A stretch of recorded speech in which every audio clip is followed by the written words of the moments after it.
નમસ્તે વિદ્યાર્થી મિત્રો, શ્રી નિરાગ શૈક્ષણિક સંકુલની યુટ્યુબ ચેનલ પર સ્વાગત છે. તો આજે આપણે ભણીશું ધોરણ 3 ગણિત ગમત.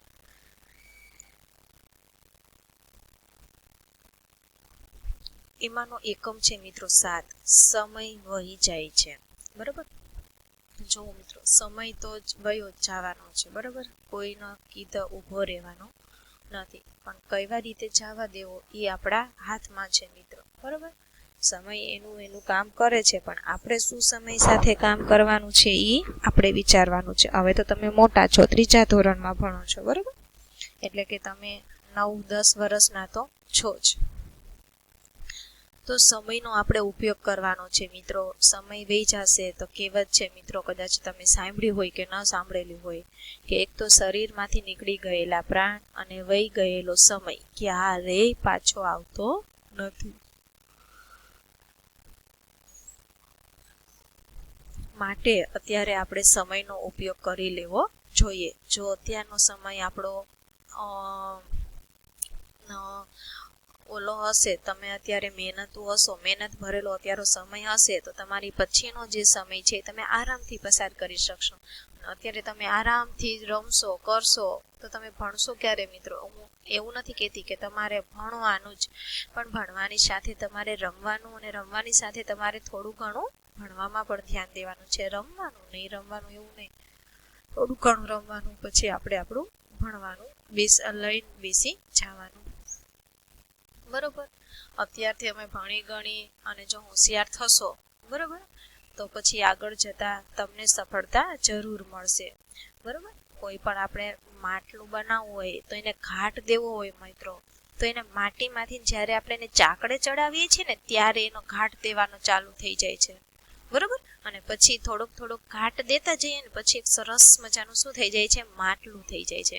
અને પછી એને શું કરવામાં આવે છે મિત્રો? પકવવામાં આવે છે. તો આપણે પણ એવું જ છીએ, માટી જ છીએ, અને આપણે એક માટલું બનવાનું છે. તો અત્યારથી તમે ઘાટ દેવાનું ચાલુ કરશો તો આગળ જતા સરસ મજાનું તમે માટલું બની શકશો. પણ જો અત્યારથી જ તમે નહીં બનો, બરાબર, ઘાટ દેવાનું ચાલુ નહીં કરો, એટલે કે મહેનત નહીં કરો, ભણશો નહીં, ભણવામાં ધ્યાન નહીં આપો, તો તમે માટલું કેમ બની શકશો? અને પછી માટલું તો થઈ જાય, પણ જેવું તેવું થઈ જશે. બરાબર, સરખું ઘાટ ન દીધો હોય તો ક્યાંથી વ્યવસ્થિત થાય? તો સરખું ન થાય, અને પછી શું થાય? બીજું વ્યવસ્થિત થાય ન થાય. કહેવાય છે ને કે મિત્રો, પાકા ઘડે કાંઠા ના ચડે.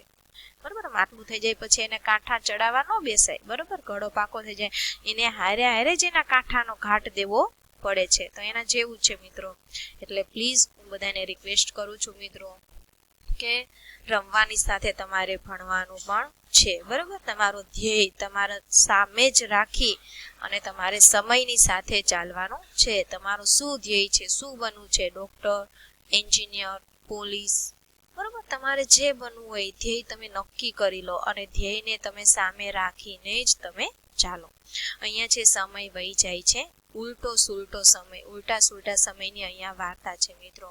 તો અહીંયા એક વાર્તા આપી છે, તો ત્યાં જે લાલ અક્ષર આપણને આપ્યા છે, તો ત્યાં એ ખોટા શબ્દો છે. તો એની જગ્યાએ આપણે સાચા શબ્દો લખવાના છે. કે જ્યારે સૂર્ય આથમે છે ત્યારે સુમન જાગે છે. મિત્રો, સૂર્ય આથમે ત્યારે આપણે જાગીએ કે સૂર્ય ઉગે ત્યારે જાગીએ? તો કે આથમે નહીં આવે મિત્રો, શું આવશે? ઉગે. બરાબર, જ્યારે સૂર્ય ઉગે છે ત્યારે સુમન જાગે છે. કેવી સુંદર સાંજ. સાંજ નહીં આવે મિત્રો, સવાર આવશે. બરાબર, તે ઝડપથી 2 કલાકમાં પોતાનું મોં ધોવે છે. 2 કલાકમાં તો ન આવે મિત્રો, પણ 2 મિનિટ થઈ શકે. અને ઝડપથી બહાર દોડી જાય છે, અને તે સીધી જ પક્ષીઓના માળા તરફ જાય છે. છેલ્લા થોડાક મહિનાઓ નો આવે મિત્રો, ત્યાં દિવસો આવશે. દિવસોથી ઈંડાનું નિરીક્ષણ કરી રહી છે, અને તેમાંથી, એટલે કે ઈંડામાંથી બચ્ચું બહાર આવે તેની રાહ જોતી હતી. સુમન નામની છોકરી છે, તે સવારમાં ઉઠે છે, બરોબર, અને 2 જ મિનિટમાં પોતાનું મોં ધોવે છે, પછી ઝડપથી બહાર જાય છે. ત્યાં એક ઈંડા છે, તો એનું નિરીક્ષણ કરે છે. થોડાક દિવસોથી એનું નિરીક્ષણ કરી રહી છે, અને એમાંથી શું આવે છે? બચ્ચું બહાર આવવાની રાહ જોતી હતી. પરંતુ એક અઠવાડિયામાં નહીં મિત્રો, સેકન્ડમાં પોતાની આંખનો પલકારો મારે તે પહેલા જ એક બિલાડી ઝાડ ઉપર કૂદકો મારે છે અને પક્ષીની માતા મોટેથી રડે છે. અને સુમન બિલાડીને ભગાડવા માટે દોડી જાય છે. જ્યારે બિલાડી કૂદકો મારે છે ત્યારે તે મોટી લીલી કેરી સાથે અથડાય છે. ધમ કરતી એવડી અથડાય છે કેરી સાથે. ત્યાં આંબાનું વૃક્ષ હશે. જોવો અહીંયા આપણને ચિત્રમાં દેખાય છે. અહીંયા અથડાય છે અને અહીંયા પડે છે. 2 દિવસમાં નહીં પણ 2 ક્ષણમાં તે નીચે પડે છે. ઓહ, કેવું દુઃખદાયક. કેરી હજુ પૂર્ણ રીતે પાકી ન હતી. લીલા કલરની છે એટલે કે કાચી છે. મીઠી થવા માટે તેને 1 વર્ષની નહીં 1 અઠવાડિયાની જરૂર હતી. ઓચિંતા સુમનની બહેન બૂમ પાડી કે હજુ તું ભૂખી થઈ નથી? તારા પેટનું ઘડિયાળ ઊંઘવા ગયું છે. કે હજુ તને ભૂખ નથી લાગી કે તારા પેટનું જે ઘડિયાળ છે એ ઊંઘવા ગયું લાગે છે, કેમ કે હજુ તું કંઈ ખાવાનું માંગતી નથી. તો કે આવ અને રાત્રિ નહીં મિત્રો, શું આવશે? સવારના ભોજન નો હોય. સવારમાં ભોજન નો હોય મિત્રો, બરોબર? બપોરનું ભોજન હોય, રાત્રિનું ભોજન હોય. સવારમાં શું હોય મિત્રો? નાસ્તો હોય. તો કે આવ સવારના નાસ્તામાં ગરમા ગરમ ઉપમા જમી લે. બરોબર? તો જુઓ મિત્રો, અહીંયા આપણને ખાલી જગ્યા આપી છે અને લાલ અક્ષર આપ્યા છે. એ ખોટા શબ્દો છે તો એની જગ્યાએ આપણે સાચા લખવાના હતા. શું તે રમૂજી ન હતું? તમે ચોક્કસ અનુમાન કર્યું હશે મિત્રો કે રંગીન શબ્દો ખોટા છે, એટલે કે લાલ કલરના જે શબ્દો છે એ કેવા છે? ખોટા છે. નીચે દર્શાવેલા ખાનામાંથી સાચો શબ્દ પસંદ કરી ખોટા શબ્દની બાજુમાં એટલે કે ખાલી જગ્યામાં લખવાનો છે, જે આગળ મેં લખ્યા. બરાબર? અહીંયા આપણને નીચે બ્રેકેટ આપેલા હતા. તે કેટલો સમય લે છે? તમે કોઈને સ્વેટર ગૂંથતા કે કાપડ વણતા જોયા છે મિત્રો?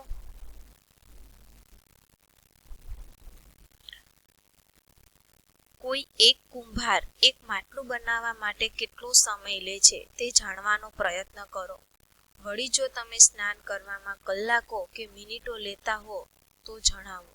તમે છેલ્લું સ્નાન કર્યું તેને વર્ષો થયા છે? બરાબર? એવી ઘણી જુદી જુદી વસ્તુઓ વિશે વિચારો કે જેવો જુદો જુદો સમય લેતી હોય. તમારો કોઠો જેટલો લાંબો બનાવી શકાય તેટલો લાંબો બનાવવાનો છે.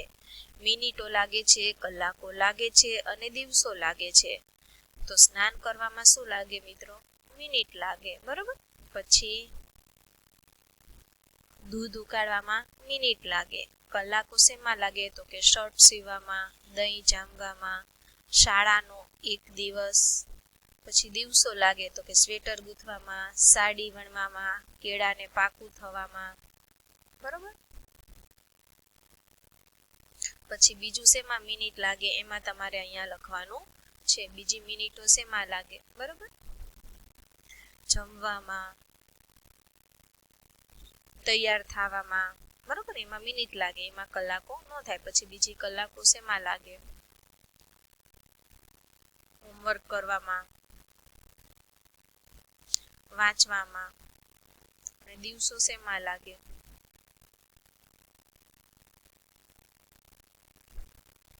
કેરી પાકી થવામાં.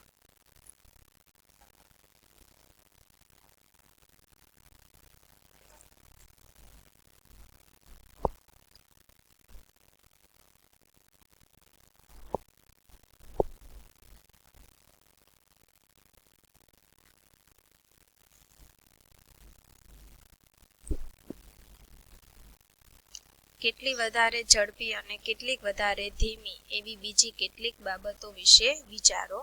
તે લાંબી યાદી બનાવવાની છે. સેકન્ડ લાગે છે, આંખો પટપટાવવામાં, ચપટી વગાડવામાં, દવા ગળવામાં. બરોબર? ઝાડ ઉપરથી ફળ પડવામાં મહિનાઓ લાગે છે. ઘઉં ઉગાડવામાં, બીજમાંથી છોડ સુધી પહોંચવામાં, ઉનાળાથી શિયાળો આવવામાં. બરોબર? મહિનાઓ લાગી જાય. આ પ્રવૃત્તિએ થોડી જ મિનિટો લીધી છે.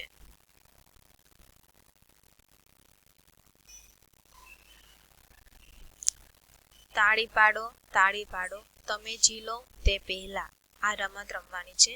પથ્થરને હવામાં ઉછાળો, તમે તેને ઝીલો એટલે કે કેચ કરો તે પહેલા એક તાળી પાડવાની. હવે તમે ઝીલો તે પહેલા 2 વખત તાળી પાડો. વધુ તાળીઓ પાડવાનો પ્રયત્ન કરો. તમે પથ્થરને ઝીલો તે પહેલા તમે કેટલી વાર તાળી પાડી શકો છો? બરાબર, એક પ્રવૃત્તિ કરવાની છે. પહેલા 1 વાર, પછી 2 વાર, પછી 3 વાર. તમે કેટલી વાર પાડી શકો છો? તાથી જુદા પ્રકારની તાળીઓ છે. તો 2 વખત તાળી પાડો, 1 અને 2 બોલો. તાળી પાડવાનું ચાલુ રાખો. 1 2 1 2 1 2 અથવા તો બોલો તા થઈ તા થઈ તા થઈ. વળી તમારા પગના ડગલા ભરો અને લેફ્ટ રાઈટ, ડાબો જમણો. બરાબર, લેફ્ટ એટલે કે ડાબો અને રાઈટ એટલે જમણો. Left right. હવે 3 તાલ સાથે તાળી પાડો. 1 2 3 1 2 3. એક પ્રવૃત્તિ જ કરવાની છે મિત્રો. પછી છે તમારા પગના ડગલા left right left right left right ફરી શકશો. તમારામાં કેટલા જણ એક સાથે બોલી શકે છે અને ડગલા ફરી શકે છે? પછી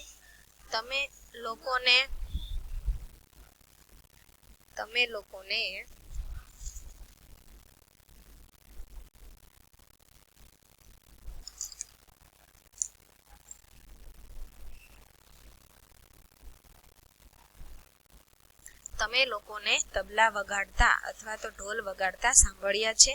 તે વગાડે છે તેવા થોડા તાલ શોધી કાઢો. વળી પૂછો કે તે જે તાલ વગાડે છે તે કયા બોલ કહેવાય છે?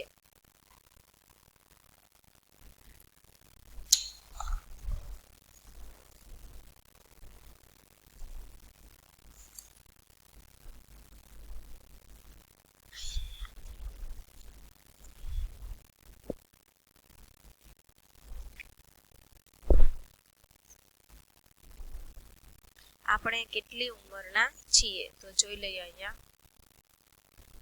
મારી મમ્મી જન્મી ત્યારે મારી નાનીની ઉંમર. મારી આજની ઉંમર. મારી મમ્મીની આજની ઉંમર. મારા નાનીની આજની ઉંમર. હું જન્મ્યો ત્યારે મારી મમ્મીની ઉંમર. હું જન્મ્યો ત્યારે મારી નાનીની ઉંમર. ઇરફાનની ઉંમર કરતાં તેની માતાની ઉંમર બમણી છે. બરાબર, ઇરફાનની ઉંમર છે એની ઉંમર કરતાં એની માતાની ઉંમર બમણી છે. તો તેઓ ઇરફાન કરતાં 20 વર્ષ મોટા છે. ઇરફાન અને તેની માતાની ઉંમર વિશે અનુમાન કરો. તમે જન્મ્યા ત્યારથી કેટલા પૂર્ણચંદ્ર પૂનમ પસાર થયા છે? અનુમાન કરવાનું છે મિત્રો.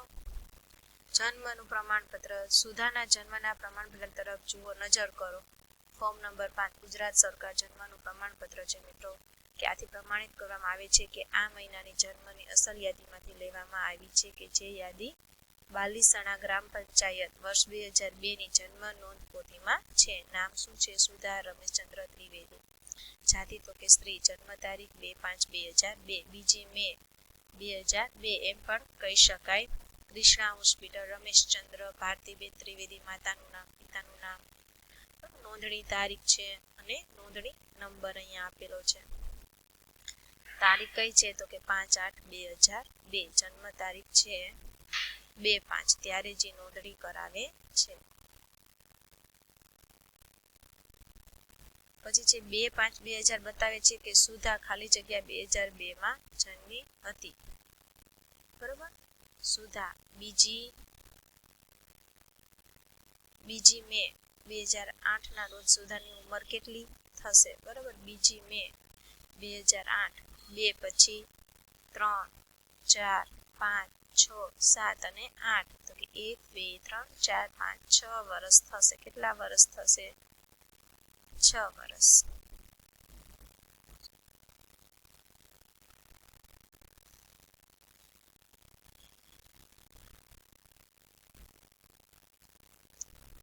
અહીંયા શું આવશે? 2/5/2002 બતાવે છે કે સુધા બીજી મે આવશે. 5મો મહિનો એટલે કયો મહિનો આવશે? મે મહિનો. બરોબર, મે.